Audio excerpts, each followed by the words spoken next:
Hi folks, couple of things in this video, bit of a catch up.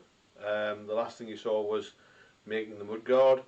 That's sort of currently being painted, so if I open the door you may well see a mudguard being painted, well, in undercoat. Time scale wise, I'd hope to be starting the bike up today. For a number of reasons we're a little bit behind on that. One is that I still haven't got some of the clutch components back, and was hoping for those to have arrived today. They haven't, so fingers crossed Monday. The other work seems to be going on okay. Petrol tank is lined and ready to lacquer. Not going to show you that yet though. And the running boards, I've made all the bracketry for that, so that's getting painted at the same time as the mudguard. So things are sort of going along quite nicely. There's not a lot of sort of jobs left on the list. There's certainly no massive jobs left on the list that I can think of, but you know, something could always come up and rear its head, as in fact it has. So one of my jobs for this was making some new magneto drive pinions. The ones that came with the bike clearly weren't the right ones, and it was just easier to order some pinion or sprocket blanks and machine them. So just sort of to show you, that is turned out of a blank. Put the taper in it. Now magneto tapers are 1 in 10, which is about 5.7 something degrees. So they're a bit of a challenge, but once you're set up to them, they're not really a problem to do. So those are made. I've got the chain's been cut to length. That's great. And then I fitted the magneto and thinking, right, well what we're going to do here is time it up. And we've been through magnetos, and it was only then that I discovered that the magneto we have is a clockwise magneto when looked at from the drive end. I need an anti-clockwise. So we have a fairly major issue, because if we don't have any sparks we're not going anywhere. So I've got a couple of options on that. One is I fit that very reliable Bosch magneto. I may well do that. That is ready to go. It is ready to bolt on and go, but I need to make a couple of modifications to it for the cable. Not a big issue. And is probably the way that I will go. The other one is I have a Lucas magneto that is got quite a weak spark, and I think if I could fit an easy cap to it, that would be my preferred option. Now an easy cap is a sort of like an aftermarket capacitor that fits behind the points plate in a magneto to replace the one that's built into the windings. The trouble is you have to open it and cut out the one that's in the windings. Now again, something that's probably within my skill set to do that, but it could be time consuming, and there's no guarantee it's going to work properly when it's done. The only reason it's my preferred option is that once it's fitted, I'm not going to have to take it off again. It's a period magneto. If it works well, it can stay on the bike. So yeah, we're working with that at the moment. The other thing I've done is we've got a exhaust fitted to the bike. I shall show you that in a moment, but the big jobs left to do, or the bigger jobs, there's nothing really big, is the cabling. Cabling is a few hours worth of cabling to do, make the cables up, and a couple of bits of machining for some clutch push rods and so on. Again, nothing really big. You're only talking sort of 20 minutes, half an hour machining at the most with that, and the rest of it is all just fettling stuff. So other than a bit of a catch up, this video is a little bit about paint. Now I'm doing this because I was asked by somebody who's been following the videos just to say, you know, will you show us how you paint things and what you use? And my answer was, well, I'm not a professional painter. I'm at best a have-a-go hero at this sort of thing. I've learned a little bit over the years because I've been playing at it for quite a while, but I don't really properly know what I'm doing. So if there's any real painters out there who know what they're doing and they want to correct me, then by all means do so. Again, I'm lucky, I've got some gear and a bit of an idea. So let's just say that's where I am at with this sort of thing. But I will go through the process of what I do. Now, I'll show you some of this, but before I do, I will show you the stuff I use. So I use a compressor and a gravity feed spray gun. My tired old favourite is here. There's plenty of adjustment on it for things like you can adjust the fan, which is the spread of the spray paint. You can adjust the amount of paint that comes out of it. You can adjust the pressure of the gun a little bit there. You can, with this, you can adjust the direction of the fan as well. But you know, it's quite a simple gun, and they're very effective because they use gravity for the paint to fall down through here into the chamber of the gun where it mixes with the air and it's atomized and out it goes. So great. That is the Old Faithful, and it wasn't expensive. It was probably about 25-30 quid a few years ago, so it's maybe a bit more than that now, but it's been really good. The sort of paint I use 2K or 2-pack paint. Now that is an epoxy paint. It really was a revelation using this sort of paint when I first tried it, because I've been using cellulose or solvent based paint, and with that you put a load of solvent in with your paint, and most of what you spray on whatever you're painting evaporates because it's thin as. It just atomizes into the air. It's not great for the environment, I guess, and you use loads of it and it takes you ages. With epoxy paint, it's a bit like 2-part glue. You put a hardener into the paint and it makes it set. There's nothing to evaporate, although some people do mix a bit of thinners in with it to help it flow. I think that's down to painting style. I don't, or very rarely I do anyway.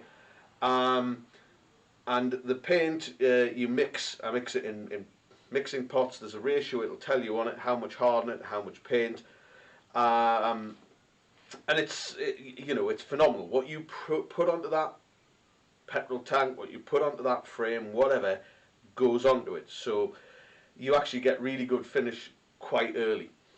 Before you get to the paint, if it's bare metal, I use an etch primer. I use basically an aerosol etch primer. The one I use comes from local parts shop.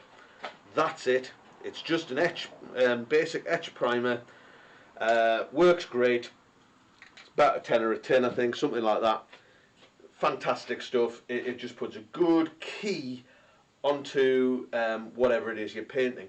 And then I would follow that up with a 2-pack, again a 2K, an epoxy primer. And that primer could be grey or white depending on what the colour of paint you require demands. Now again, the stuff that I use is just from my local paint supplier. That's it.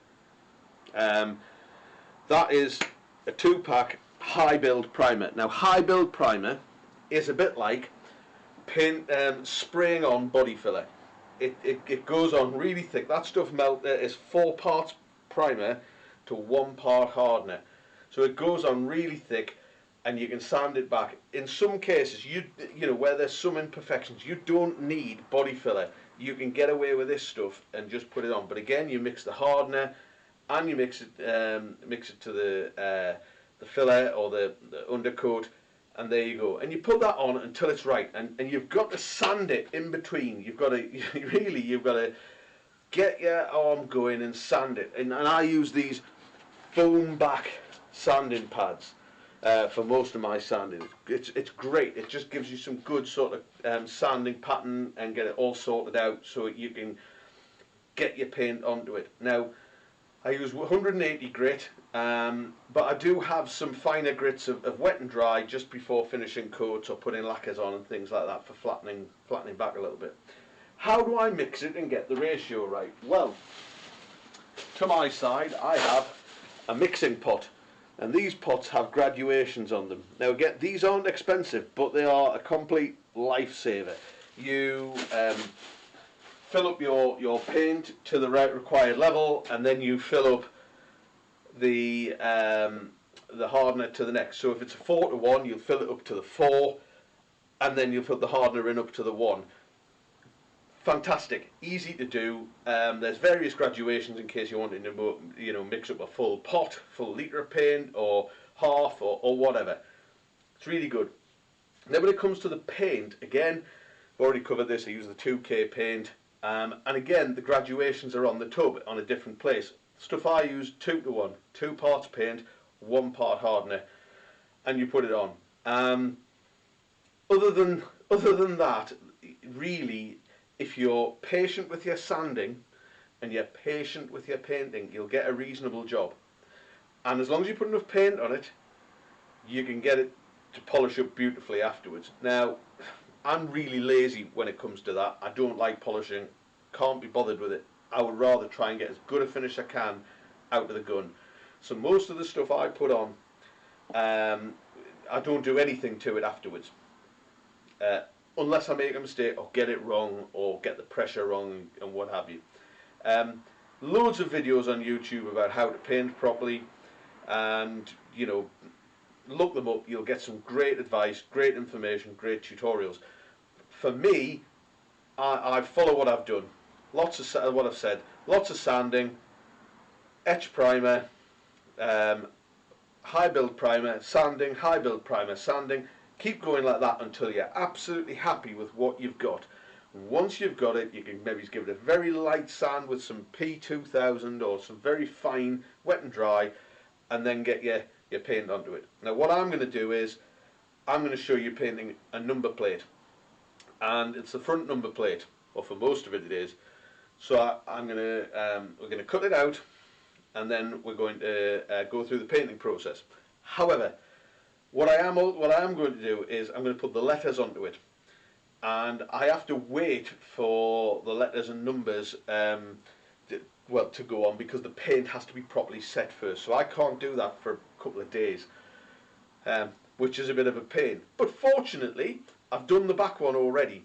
So once I've blacked this the front number plate up, I will then swap over to the back number plate, which I've put the stickers on, and then I will lacquer it.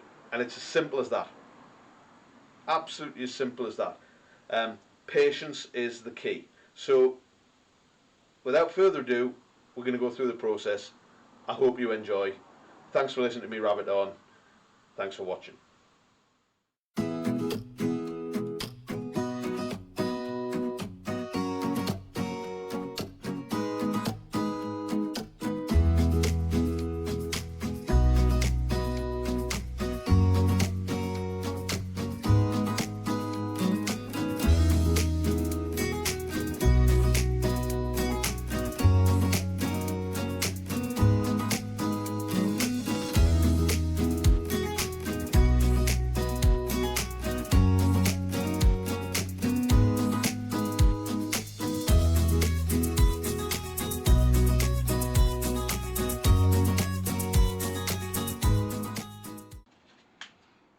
Hi folks, so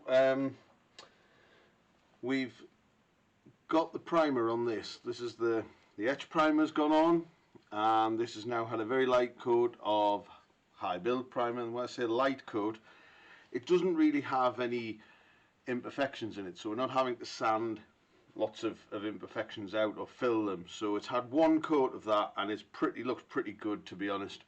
So all I'm going to do is give it a very light sand with some 1200 grade wet and dry, just a very light sort of, really just a scratch of the surface, just to take off any powder that might be there. So that's one side. I mean, really that's all it needs. If you had any runs on it or anything, then they would take a little bit more work, but just a very light sort of sand just to even it up. Notice I'm not touching the edges, just the flats. So there we go. One sanded front number plate. Now the next stage is to put some black on it. Now what I will say is things that I didn't mention earlier. On the equipment list that I have, and yeah, I go a bit over the top, I have two other items. One is something called panel wipe. It's often called anti-silicon, but it's something you wipe onto a paint job before you paint it. It isn't solvent, but what it will do is it will take off anything there that really the paint doesn't want to stick to, like silicons and oils and so on and so forth. So it will wipe those off. So that's great. The other thing that I use is one of these, and this is a tack cloth or a tack wipe. These are basically sticky cloths, and if you wipe something with a sticky cloth, it picks up all the dust. It sucks it all up and sticks to it because it's sticky. You know, it's like, I don't know how to describe really. It's almost gluey to the touch, but not quite so much that you can't let go of it. So that's really handy. So the panel wipe, tack cloth, make sure you get it clean, and then you can put your top coat of paint on. Now obviously I went ahead and did that. I will show you mixing the top coat of paint. I'm not going to show you painting it because I don't have a decent protection for the camera, so the camera would just get covered in paint. But you know, again, I've said before, there's plenty of painting videos available on YouTube should you want to investigate it further. And that will sort out the number plate, like I say, nicely sanded now. So I'm going to get on, I'm going to paint it black, as the Rolling Stones would say, and the next stage will be lacquering it. Again, we'll use here's one I prepared earlier for that. So I'll crack on.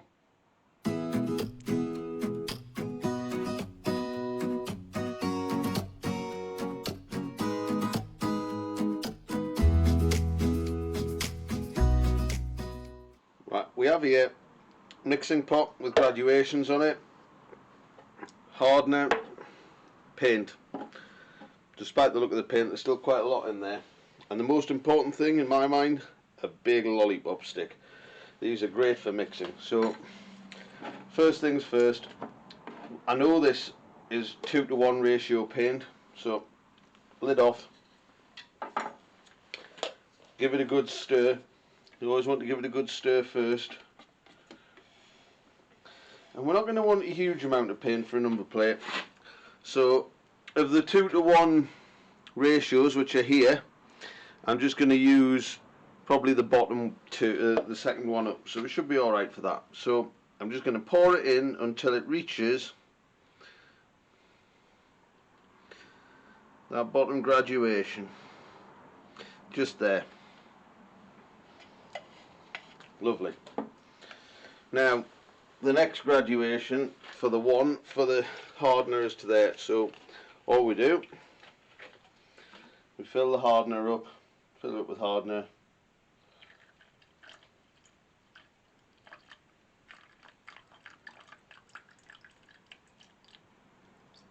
Up to that point. Now I'm getting to the end of this tin of hardener. I have got another one. I hope we'd have enough. You never know.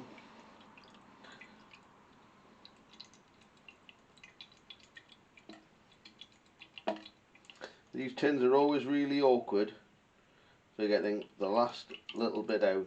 There's loads still in there. Anyway, there was enough. Just that's up to the one graduation. And give it a good stir. Give it a good mix. Now you could add some thinners to this if you wanted to. There's graduations above that one that would give you 10%, 15%, 5%. Anyway, that's that. The next stage is to pour it into the gun. So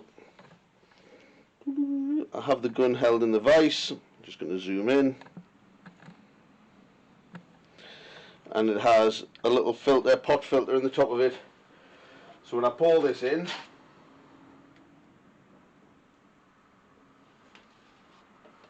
try and get as much as I can in.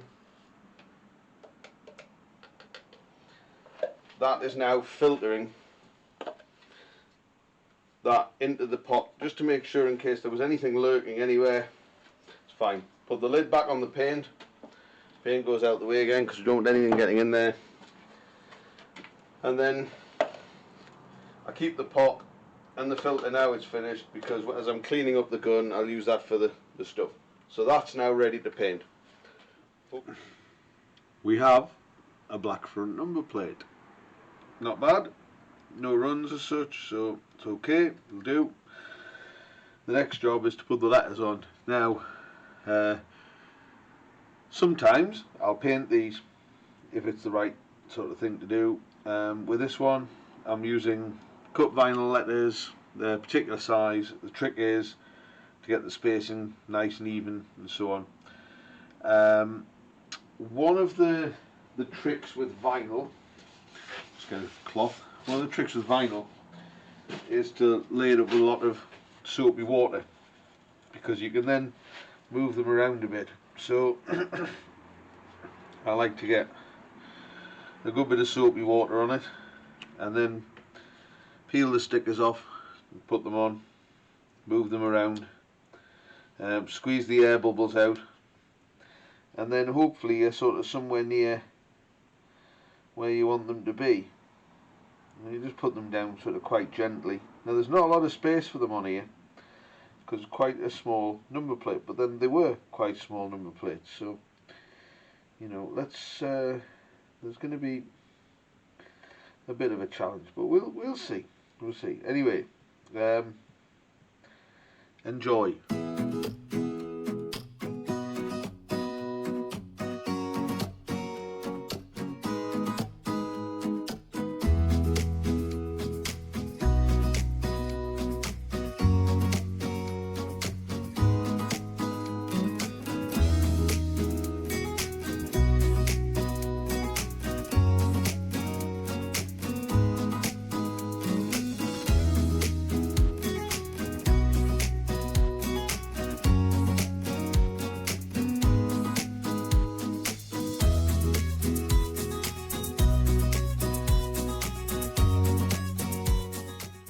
As promised, I lacquered the rear number plate, which was already painted and stickered up.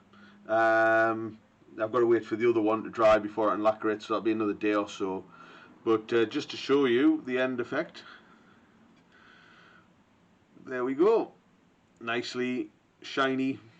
A couple of little marks on it, but they'll polish out. But other than that, it's pretty good. Pretty good finish. I'm quite happy with it.